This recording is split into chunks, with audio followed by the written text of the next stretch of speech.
The Valorian dreadnought floated dead in space, a massive hulk of alien metal that had once been the pride of the Galactic Coalition.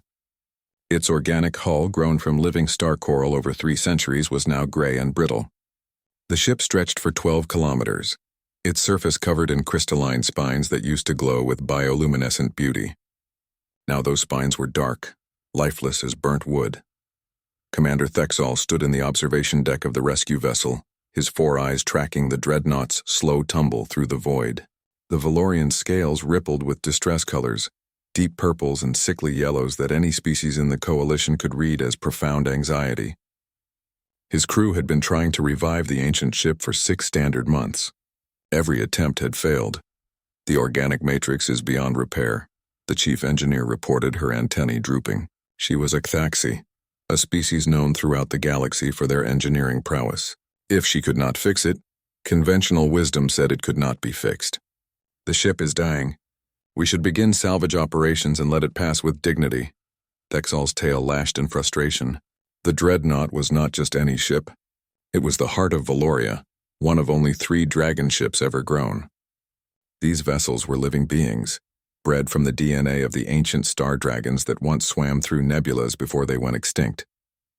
The ship had served for 400 years, protecting colony worlds, carrying refugees, standing as a symbol of what the coalition could achieve when they worked together. More than that, the heart of Valoria was home to 17,000 colonists in cryostasis. They were the last survivors of the Margollan system, refugees from a supernova that had destroyed their worlds. The dreadnought had rescued them 40 years ago, but then it had fallen into a mysterious decline. Its organic systems began failing one by one.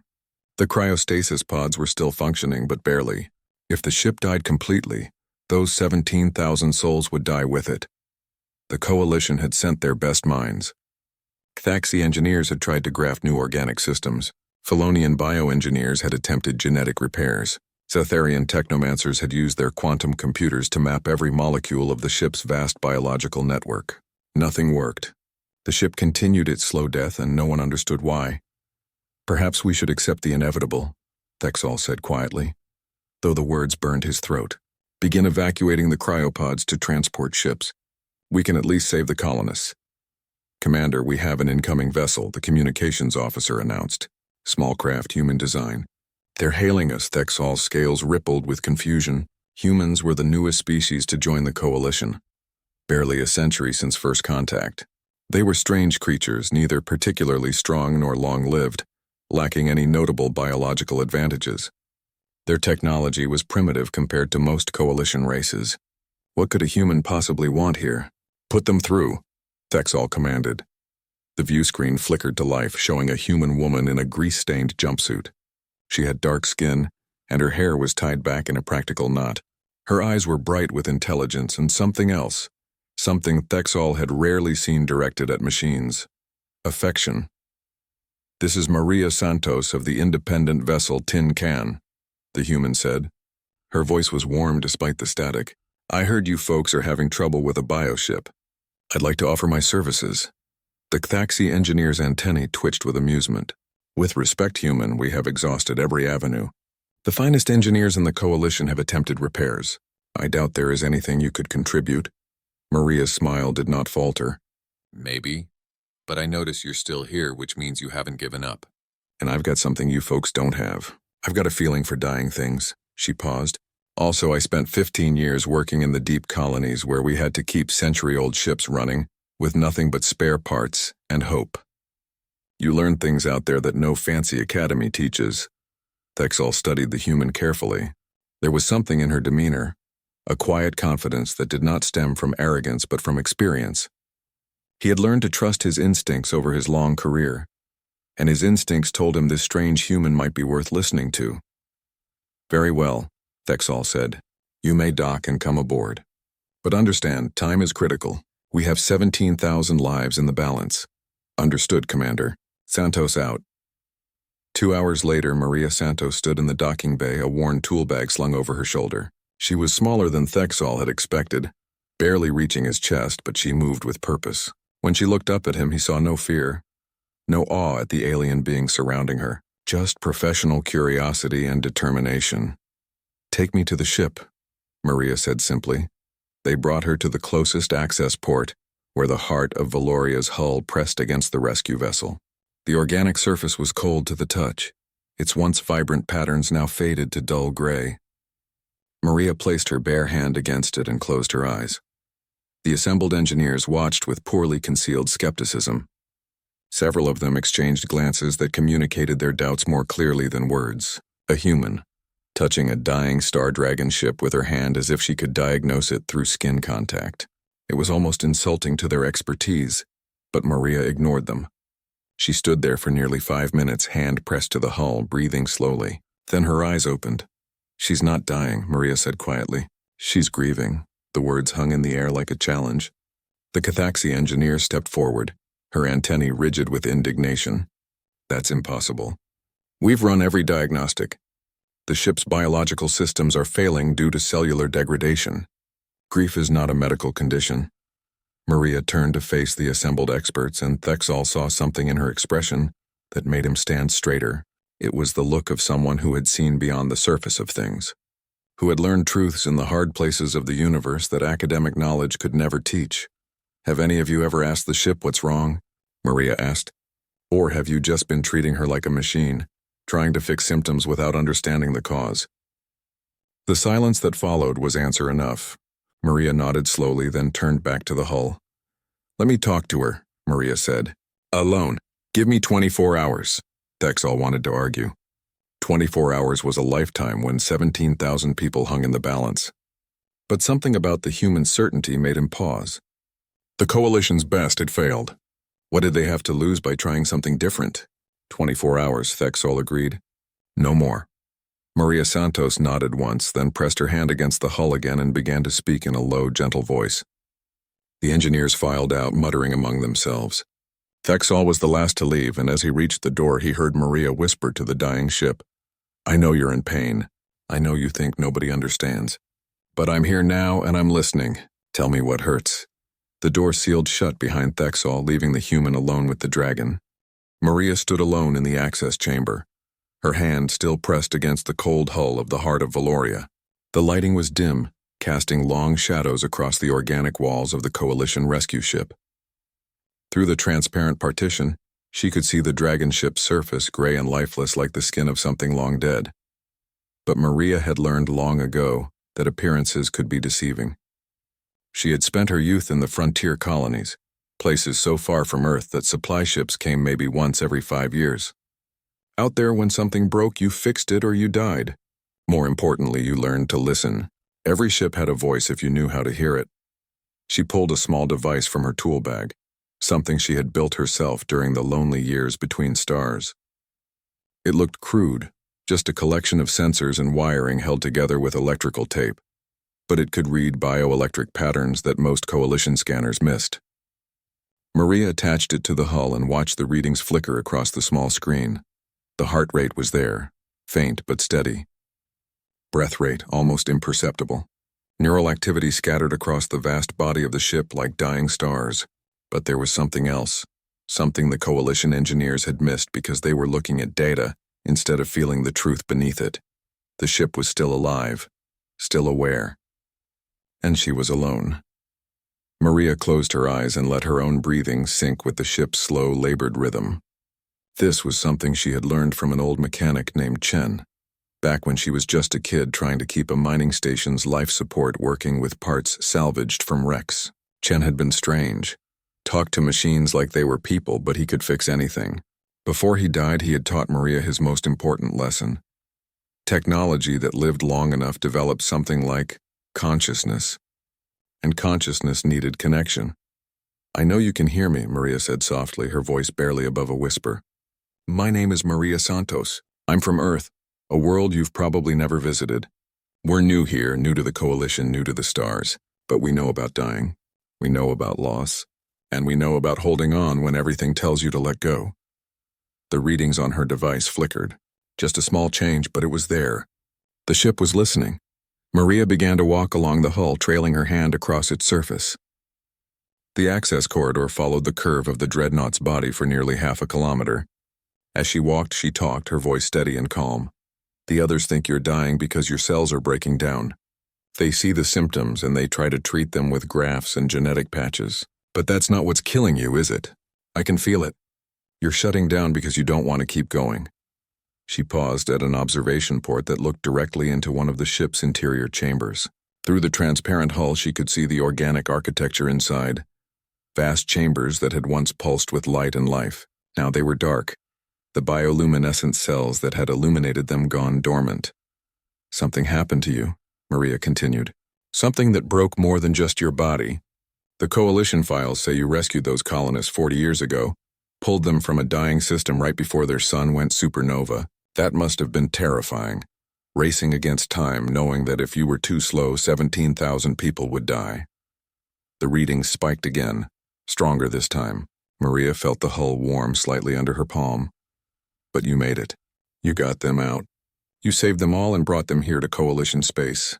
That should have been your greatest triumph. So why did you start dying right after? Why, when you had succeeded, did you begin to shut down? Maria sat down on the cold floor, her back against the hull. She pulled out a thermos of coffee from her bag and poured herself a cup. The steam rose in lazy spirals in the recycled air of the chamber. She sipped slowly, gathering her thoughts. I had a ship once, Maria said. Nothing like you. Just a small cargo hauler called the Morning Star. I found her in a scrapyard, half dead from neglect. Spent 3 years rebuilding her piece by piece. She wasn't fancy, but she was mine. We ran the frontier routes together, her and me, places where no one else wanted to go. Dangerous places. Maria's hands tightened around the cup. The memory still hurt even after all these years. We were making a run to Epsilon Station when we got caught in a debris field. Micrometeorites, thousands of them moving too fast to dodge. The Morning Star threw everything she had into protecting me, reinforced the cockpit, rerouted all power to forward shields. She saved my life. The warmth under Maria's hand grew stronger. The ship was definitely listening now. But the damage was too extensive. By the time we limped to the station, her core systems were fried. The mechanics there said she was done, that it would cost more to fix her than she was worth. They wanted to scrap her for parts. I fought them for weeks, tried everything I could think of to bring her back. But in the end, I had to let her go. Maria set down her coffee cup, her voice thick with emotion. I held her hand, so to speak, as they powered down her core. I told her thank you. I told her she was a good ship, the best ship. I told her it was okay to rest. And then she was gone. Just metal and circuits after that, nothing more. Tears ran down Maria's cheeks, but she did not wipe them away. That taught me something important. Ships like you, ships that live long enough and serve faithfully enough, you develop something the Coalition scientists don't believe in. You develop a soul. And souls can break just like bodies can. The readings on Maria's device were climbing steadily now. Neural activity was increasing across multiple sections of the ship. The heart rate was getting stronger. You saved those 17,000 people, Maria said. You pulled them from the fire and brought them to safety. But there were others, weren't there? Others you couldn't save. The Margolin system had billions of inhabitants. You could only carry 17,000. That means you had to leave people behind. You had to choose who lived and who died. The hull beneath Maria's hand suddenly went hot. The entire ship shuddered, a tremor running through its vast body. Alarms began to sound in the rescue vessel, but Maria did not move. She pressed her hand harder against the hull, feeling the pain radiating from the ancient dragon ship. That's what's killing you, Maria said, her voice full of compassion. Not cellular breakdown, not age. Guilt. You've been carrying the weight of all those deaths for 40 years and it's crushing you. You saved 17,000, but you think you failed because you couldn't save them all. The shuddering intensified. Through the observation port, Maria saw lights beginning to flicker in the ship's interior chambers. The bioluminescent cells were waking up, pulsing with irregular, agonized rhythms. Listen to me, Maria said urgently. What happened at Margolin was not your fault. You did everything you could. You saved 17,000 lives that would have been lost without you. Those people are alive because of you. Their children are alive because of you. Their grandchildren are alive because of you. The ship's pain washed over Maria like a wave. She could feel it now. The crushing weight of survivors' guilt. The endless replay of that terrible day when the star began to die. And there was not enough time. Never enough time to save everyone. I know it hurts, Maria whispered. I know you see their faces every time you close your eyes. But you have to understand something. Carrying this guilt, Letting it kill you. That doesn't honor the dead. It just adds more death to the tragedy. Those 17,000 people in cryostasis, they're counting on you. They chose to sleep because they trusted you to keep them safe until they could be woken in a new home. The lights inside the ship were growing brighter now, but they were chaotic, flashing and sputtering. The ship was waking up, but the pain was still there, raw and overwhelming. Maria stood up and placed both hands against the hull. "You don't have to carry this alone anymore," she said. "I'm here. I understand. And I'm telling you that you did good. You did more than good. You were a hero that day, even if it doesn't feel like it. And those 17,000 people need their hero to wake up." For a long moment, nothing changed. Then slowly, the chaotic flashing began to steady. The lights pulsed in a more regular rhythm. The trembling in the hull eased. Maria felt something shift, like a massive weight beginning to lift. The ship was not healed, not yet. But for the first time in 40 years, the heart of Valoria was no longer alone with her grief. Commander Thexol burst through the access door, his scales flashing alarm colors. Behind him came a dozen crew members, including the Cthaxi chief engineer. They had felt the ship's violent tremors, seen the power readings spike on their monitors. Every alarm in the rescue vessel had screamed warnings of imminent hull breach. But what they found was not disaster. Maria Santos sat cross-legged on the floor, both hands pressed against the dragon ship's hull. And the hull was glowing, faint at first but growing stronger. The bioluminescent patterns that had been dead for years were coming back to life. Soft blues and greens rippled across the organic surface like northern lights dancing on a frozen lake. "What did you do?" Thexol breathed, his eyes wide with wonder. Maria looked up at him, her face streaked with tears but smiling. "I listened. And then I told her the truth." The Cthaxi engineer pushed forward, her instruments already scanning the hull. Her antennae began to vibrate with excitement as she read the data. "Impossible.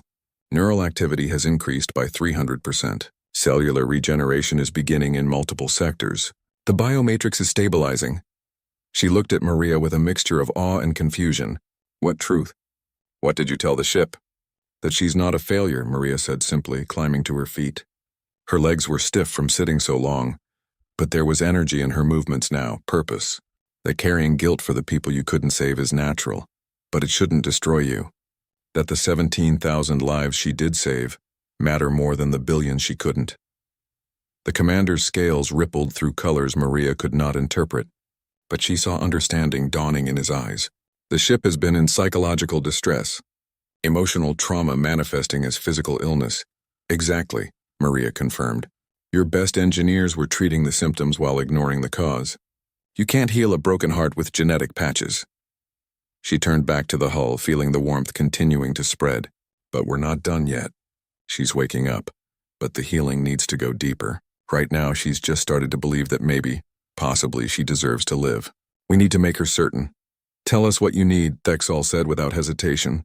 The authority in his voice made it clear this was not a request for approval, but a commitment of resources. Maria pulled out her battered datapad and began sketching a plan. "First, I need access to the ship's interior. I need to walk through her corridors, see her major organs, understand her architecture from the inside. Second, I need to interface with the cryostasis system. And third," she paused, looking directly at the commander, "I need to wake someone up." The Cthaxi engineer's antennae shot straight up in alarm. "Absolutely not. The cryostasis protocols are clear. The colonists cannot be awakened until we have a viable settlement prepared for them. It could take years to find a suitable world.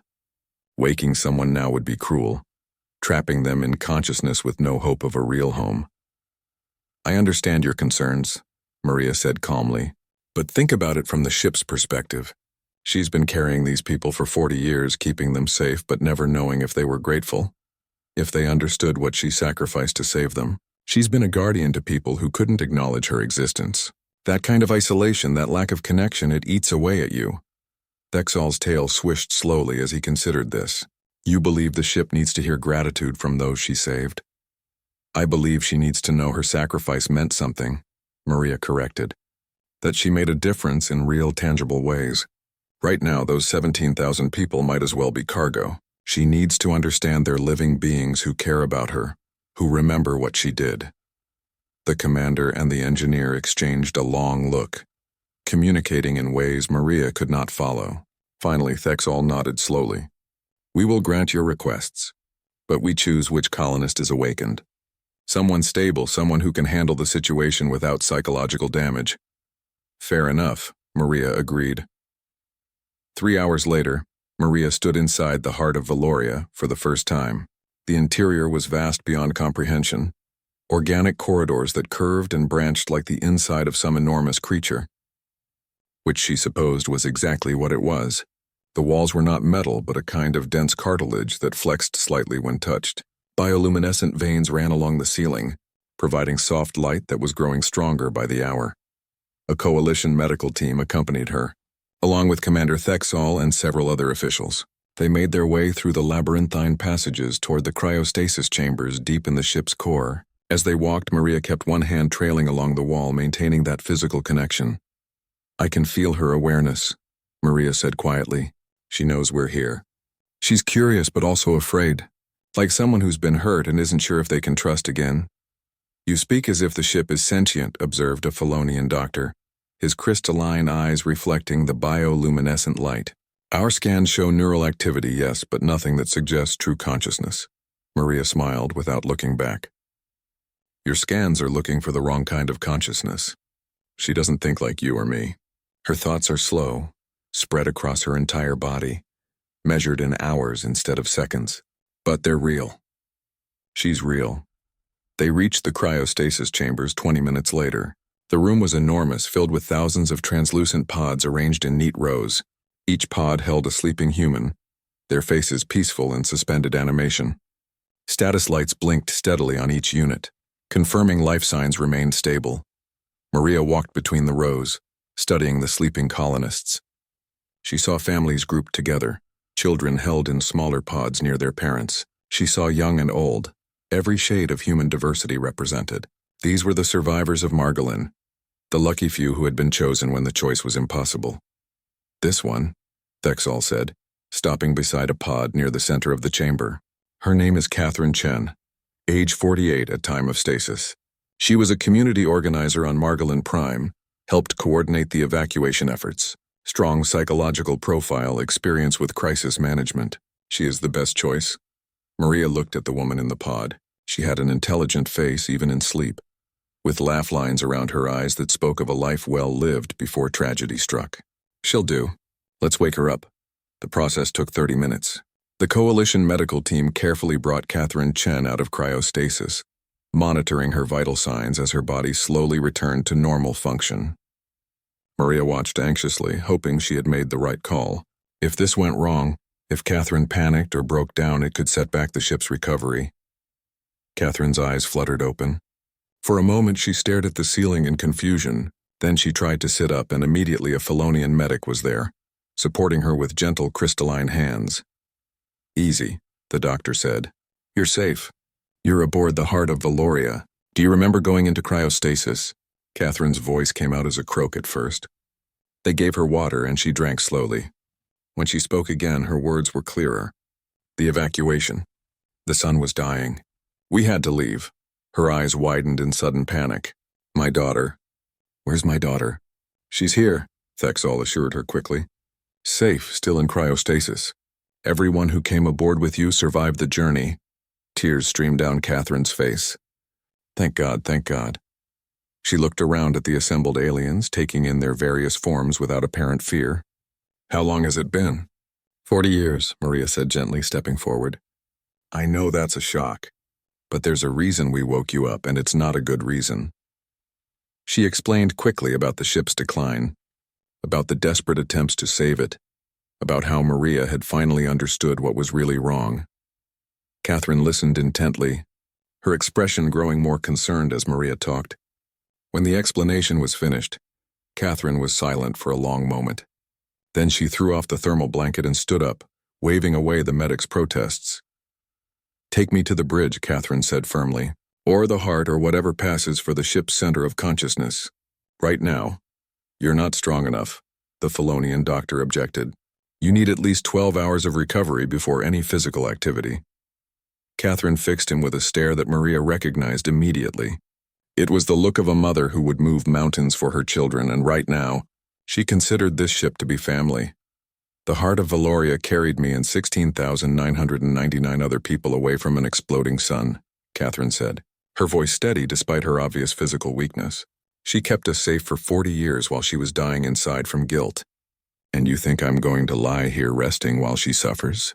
Catherine shook her head. Not a chance. Take me to her now.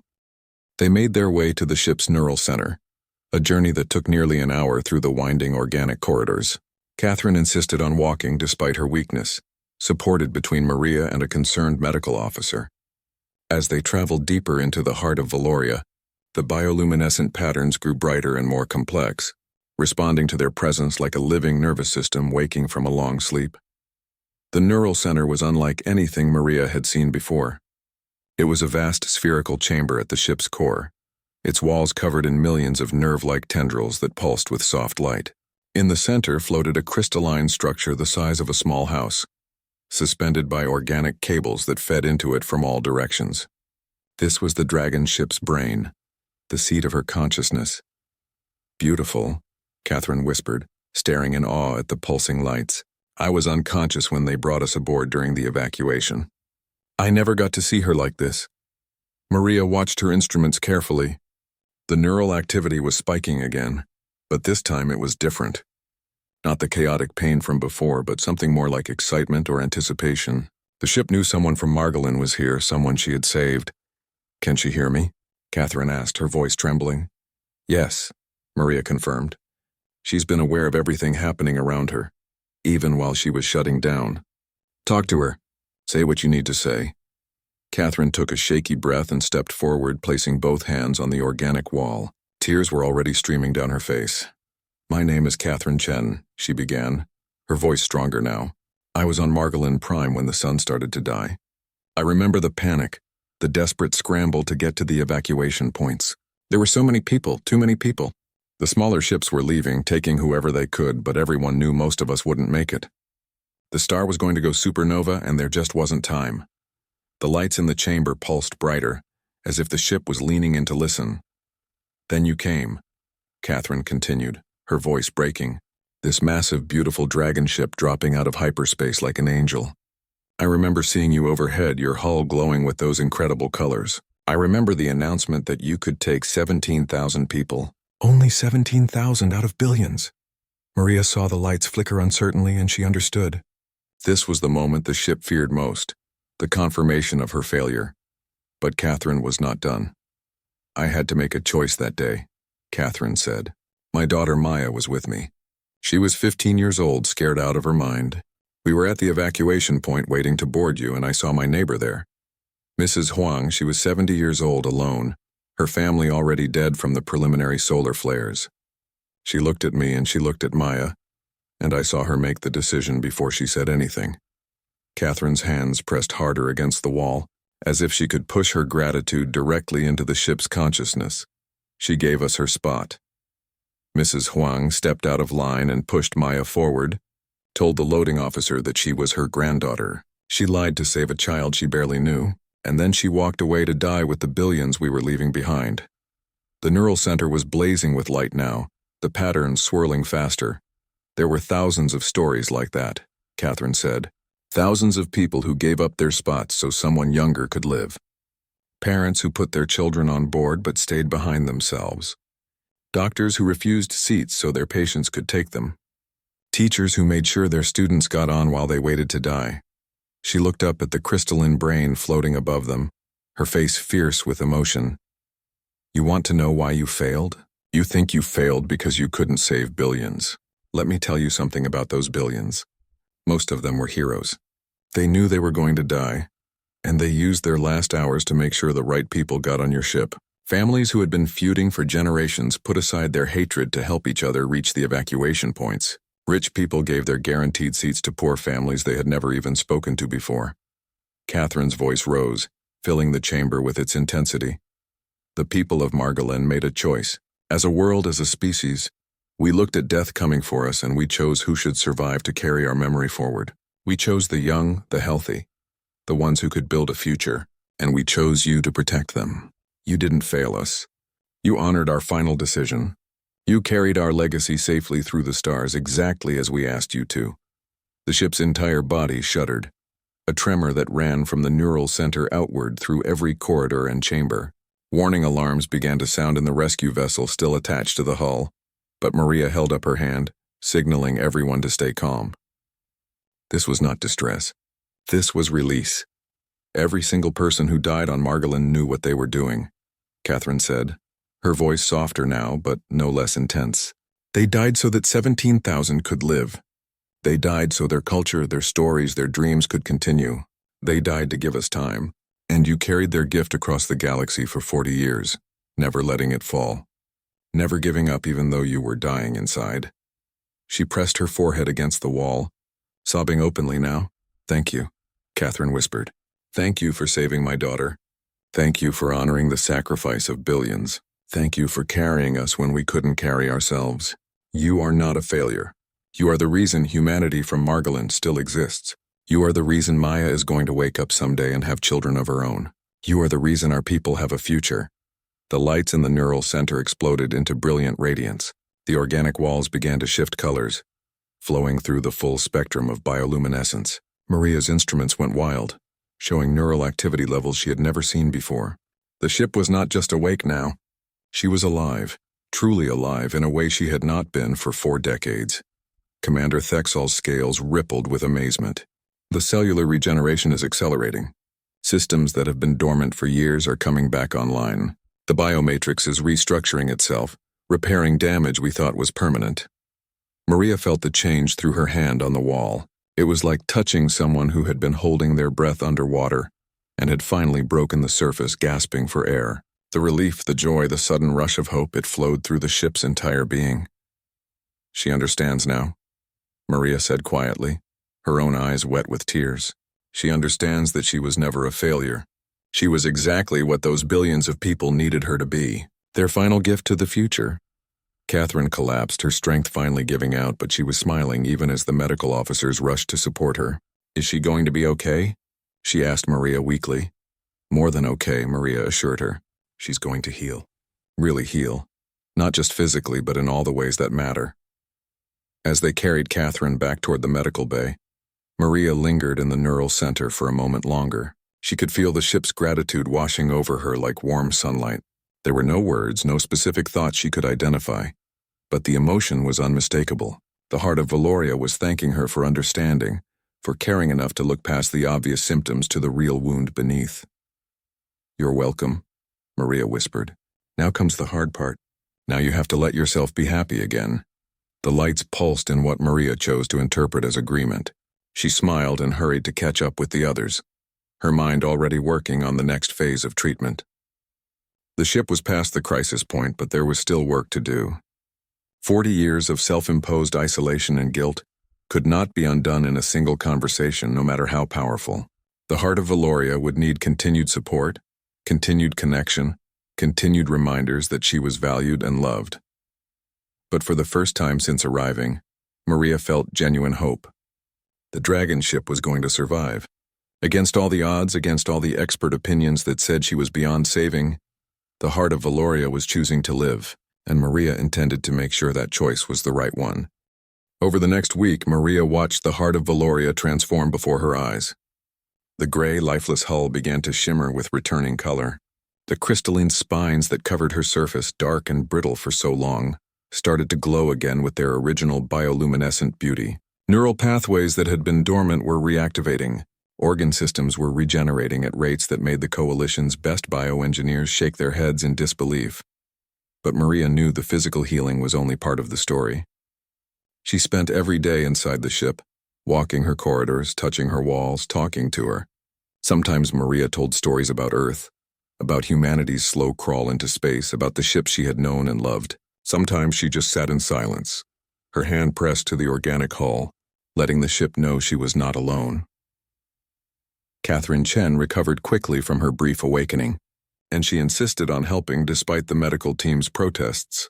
She recorded a message for the ship, telling her more stories about the evacuation of Margolin, about the courage and sacrifice of those who had stayed behind. The heart of Valoria absorbed every word, and Maria's instruments showed the neural activity patterns becoming more complex, more healthy with each passing day. The other coalition engineers still do not understand, the Kithaxi chief engineer admitted to Maria one evening.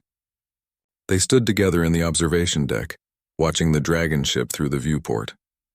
They see the recovery, they measure the improvements, but they cannot explain how you did it. They think it must be some human technology, some secret technique you are not sharing. Maria laughed softly. There's no secret technique, just empathy, just the willingness to see a living thing suffering and care enough to help. The engineer's antennae twitched, and what Maria had learned was her version of a shrug. Perhaps that is the human advantage, then. The coalition has many brilliant scientists, many advanced technologies, but we have grown used to solving problems with logic and data. We forgot that some problems require heart instead of brain. To be fair, most species probably did not expect a ship to develop emotions, Maria pointed out. The heart of Valoria is special. 400 years of service, 400 years of protecting people, carrying them to safety, sharing their joys and their fears. That kind of deep connection changes you, whether you are made of flesh or of star coral. They watched in comfortable silence as the dragon ship's bioluminescent patterns danced across her hull. The colors were stronger now, more vibrant.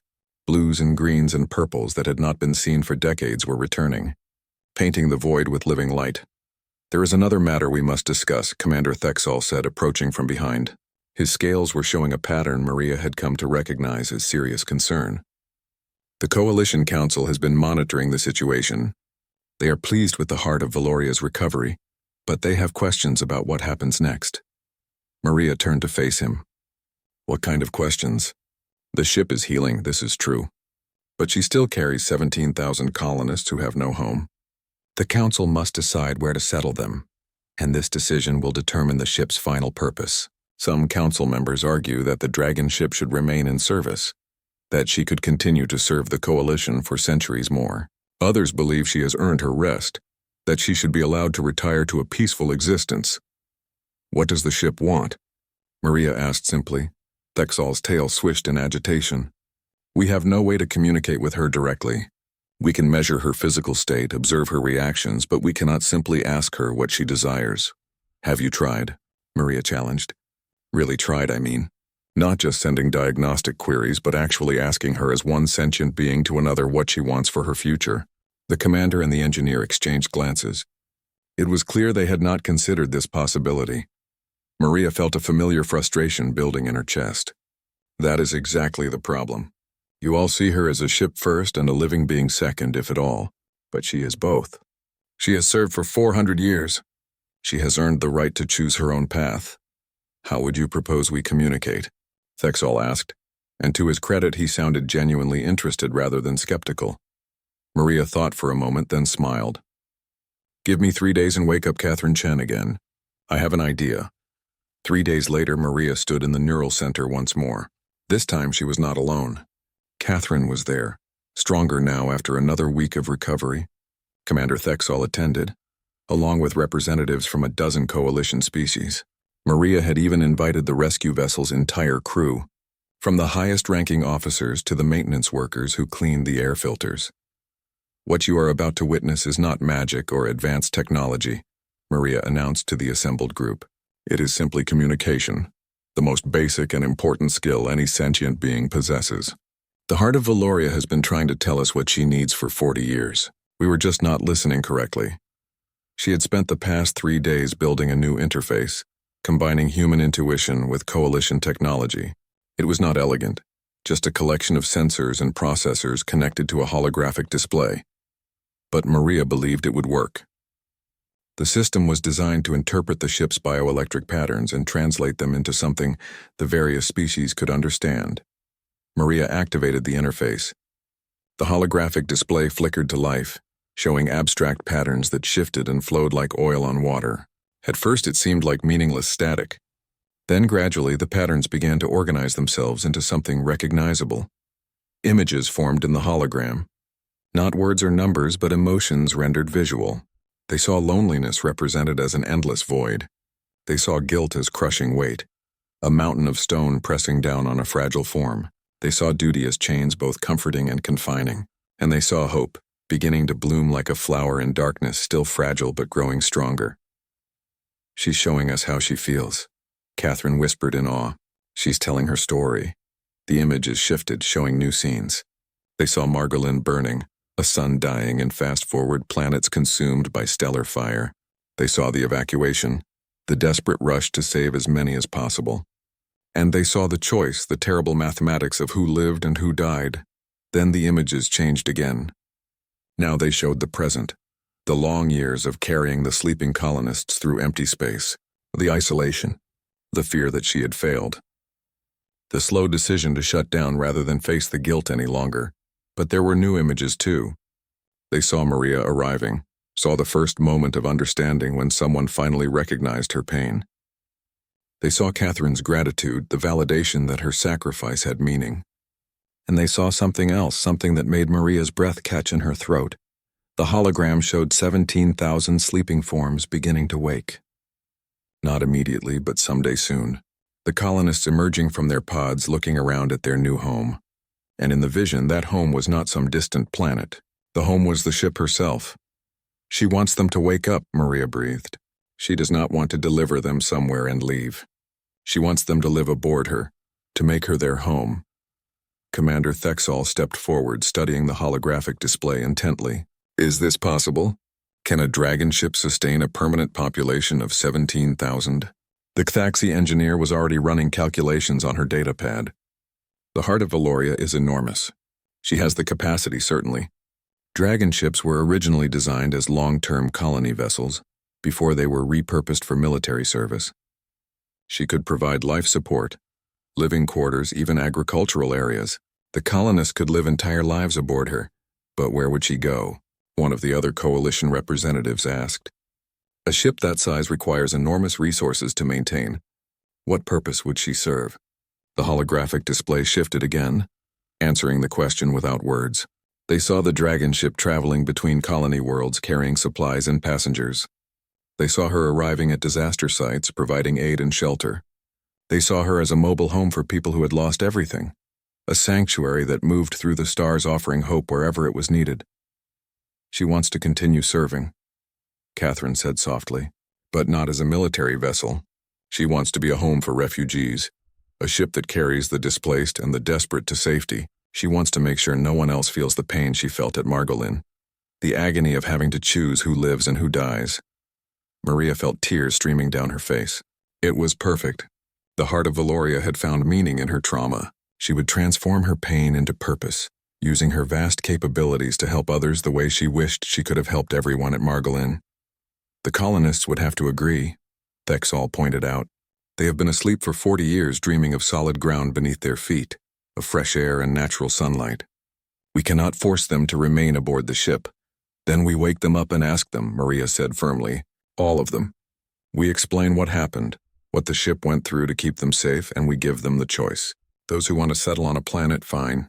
But I think you will be surprised how many choose to stay with the ship that saved their lives. The awakening took 3 months. Maria insisted they do it slowly, carefully, bringing the colonists out of cryostasis in small groups and giving each group time to adjust before waking the next wave. Catherine Chen became the ambassador between the waking colonists and the ship that had carried them for 40 years, telling everyone the story of what the heart of Valoria had endured. Maria watched as the dragon ship transformed once again, but this time the change was not about healing from trauma. It was about adapting to new life. The colonists needed living spaces, so the ship grew new chambers, organic rooms that formed from her own body. They needed food, so she cultivated gardens in vast interior spaces where her bioluminescent cells provided light for growing plants. They needed community, so she created gathering halls and recreational areas. The ship was not just providing these things mechanically. She was participating, responding to the colonists' needs in real time. When a family wanted their quarters warmer, the walls would adjust temperature. When children played too roughly and fell, the floors would soften to cushion their impact. The heart of Valoria was becoming not just a vessel but a true living home. Not everyone chose to stay.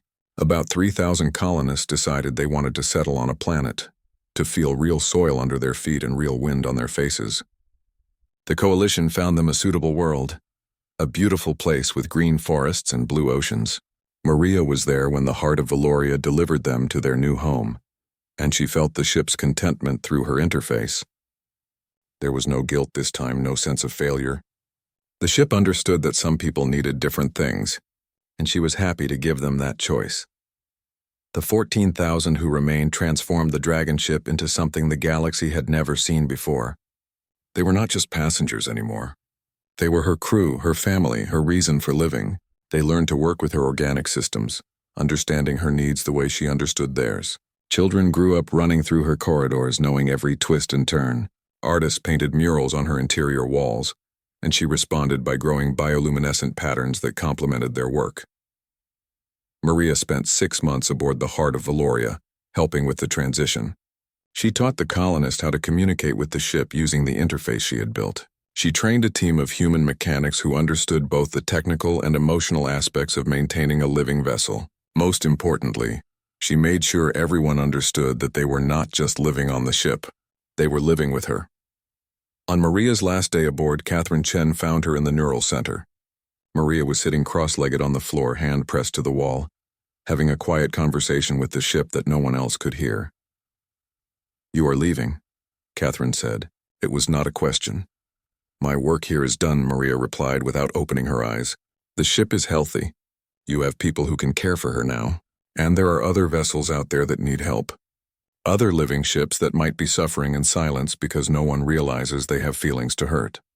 The Coalition wants to hire you," Catherine revealed. "Commander Thexall told me. They want to create a new division focused on bioship psychology, with you as the director. They will pay you whatever you ask." Maria finally opened her eyes and looked up at Catherine with a sad smile. "I know. Thexall already made the offer. I turned him down. Why?" Catherine looked genuinely confused. "This is important work. You could help so many ships, prevent them from suffering the way the Heart of Valoria did." "Because I am not a bureaucrat," Maria said gently. "If I take that position, I will spend my time in meetings and writing reports instead of actually helping ships. The Coalition needs that division, definitely, but they need someone else to run it. Someone who understands policy and politics and can navigate the Council's requirements." She stood up, brushing dust from her jumpsuit. "I am a mechanic. My place is out in the dark, finding the ships that are hurting and fixing them one at a time. That is what I am good at, and that is what I need to keep doing." Catherine studied her for a long moment, then nodded slowly. "You are like her, you know? Like the Heart of Valoria. You both find meaning in helping others, in being there when no one else will. You are both stubborn about doing things your own way." She smiled. "I think that is why you understood her so well." Maria felt emotion welling up in her throat. She had grown to love this ship and these people over the past months. Leaving was going to be harder than she wanted to admit. But she knew Catherine was right. This was not her home. Her home was the Tin Can, her small independent vessel ready to go wherever she was needed. "Take care of her," Maria said quietly. "She has been through so much. She deserves to be happy now." "We will," Catherine promised. "But I do not think you need to worry. The Heart of Valoria is not the same ship you found dying in space. She has purpose now, community, love. She is exactly what she was always meant to be." They walked together through the organic corridors one last time. Everywhere Maria looked, she saw life.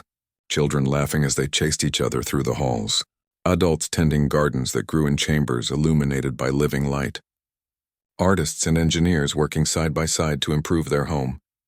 And through it all, she felt the ship's presence warm and content. A gentle awareness that wrapped around everyone aboard like a protective embrace. At the docking port where the Tin Can waited, a crowd had gathered. Colonists Maria had worked with, Coalition officers who had learned from her methods, even some of the originally skeptical engineers who now looked at her with respect. Commander Thexall was there, his scales showing colors of gratitude and farewell. "You have done something remarkable here," Thexall said formally. "The Coalition owes you a debt that cannot easily be repaid. If you ever need anything at all, you need only ask." "Just take care of your bioships," Maria replied. "All of them, not just this one. They are alive. They have feelings. Remember that, and treat them accordingly." She hugged Catherine goodbye, then turned to the wall where her ship was docked. Maria placed both hands against the Heart of Valoria's hull one final time, closing her eyes and reaching out with the empathy that had saved this magnificent being's life. "Thank you," she whispered, knowing the ship would understand. "Thank you for trusting me. Thank you for choosing to live. Thank you for showing everyone that consciousness comes in many forms, and they all deserve compassion. She felt the ship's response, a wave of gratitude and affection so powerful, it nearly knocked her off her feet. Then something else came through, something that made Maria's eyes widen in surprise. It was not words exactly, but a meaning that translated clearly in her mind. The heart of Valoria was saying goodbye, but also making a promise. If Maria ever needed help, ever found herself in danger, the dragon ship would come. Distance meant nothing. Time meant nothing. Maria had saved her life, and that created a bond that could never be broken. I will remember, Maria said, tears streaming freely now. I promise. She boarded the tin can without looking back, knowing that if she did, she might not be able to leave. The airlock sealed.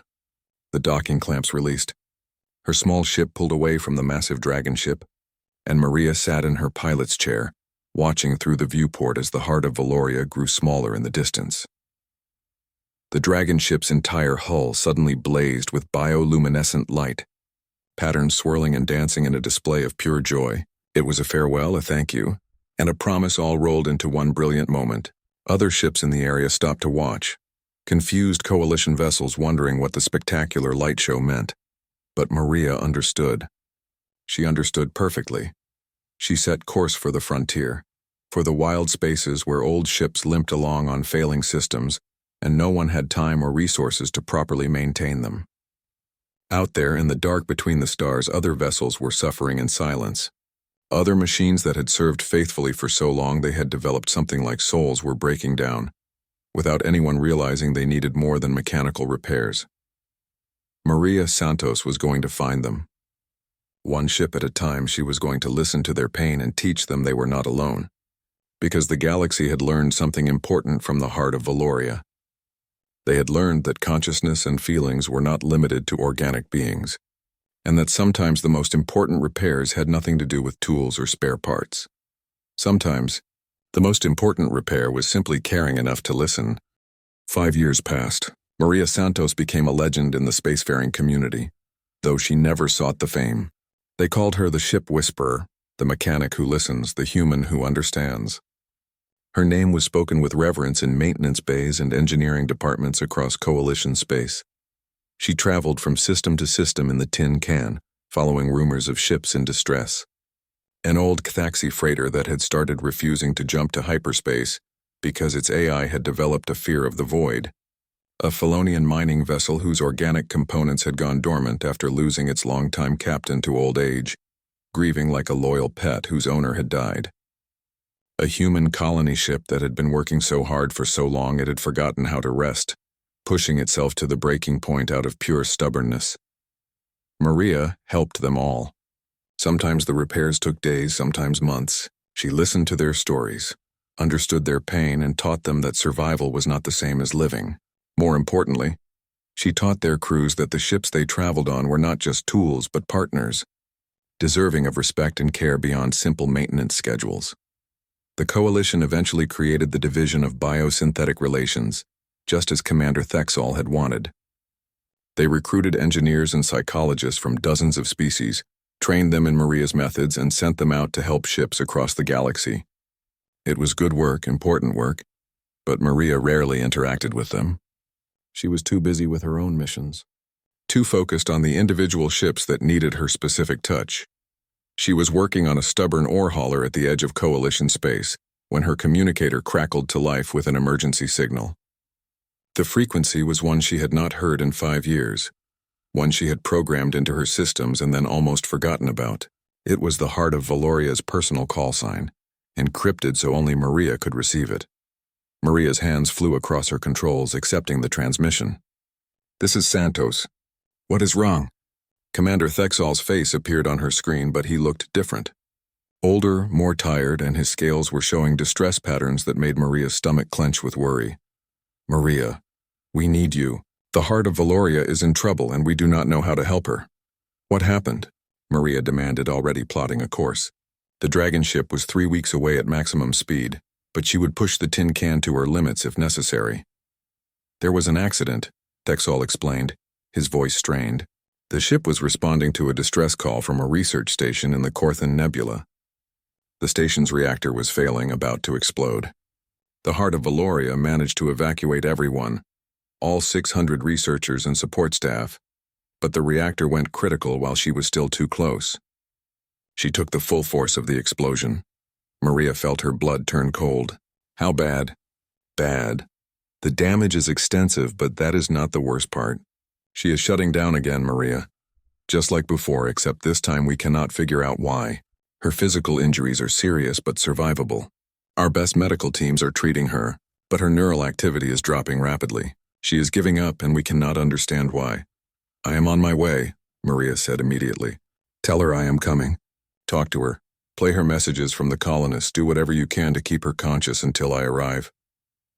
We have been trying everything, Thexall said, and Maria heard the desperation in his voice.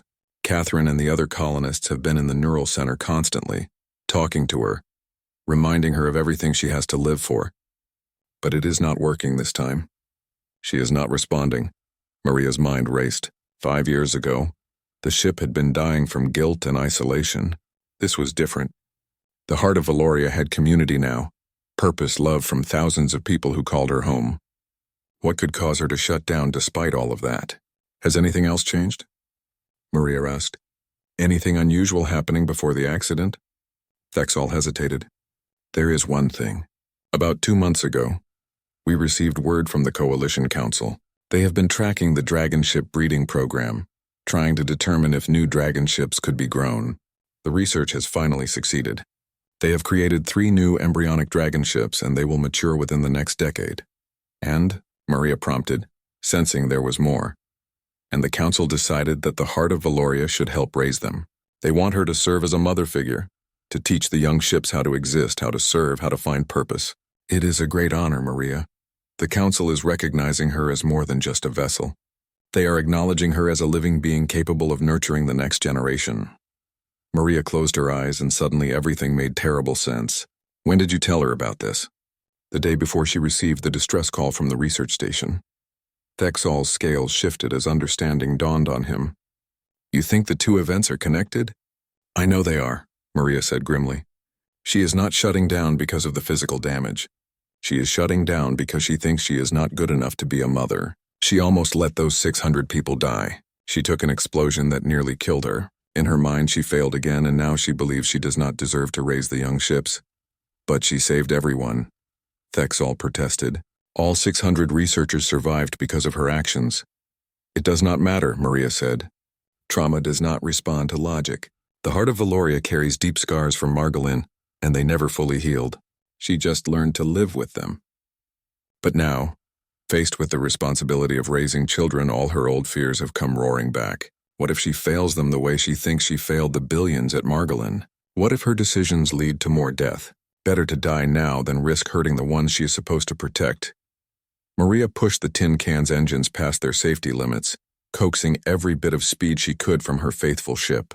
I will be there in 17 days if I burn straight through without stopping for rest. Keep her alive until then, Commander. Do whatever it takes. The next 2.5 weeks were the longest of Maria's life. She barely slept, catching only brief naps while her ship's autopilot handled the straight-line flight. She ate ration bars without tasting them, showered without really noticing. All her focus was on reaching the Heart of Valoria before it was too late. Daily reports came from Thexall, and each one was worse than the last. The dragon ship's neural activity continued to drop. The colonists were desperate, begging their home to fight to stay with them. But the ship was retreating deeper into herself, shutting down systems one by one, preparing to die. When Maria finally arrived, the scene was heartbreaking. The Heart of Valoria floated in space surrounded by coalition medical ships, their crews working frantically to treat her injuries. But even from a distance, Maria could see the difference. The bioluminescent patterns that had been so vibrant 5 years ago were fading. The crystalline spines were going dark. The ship looked like she had when Maria first found her, gray and lifeless, a dragon slowly turning to stone. Maria docked at the main port and ran through the corridors without stopping to greet anyone.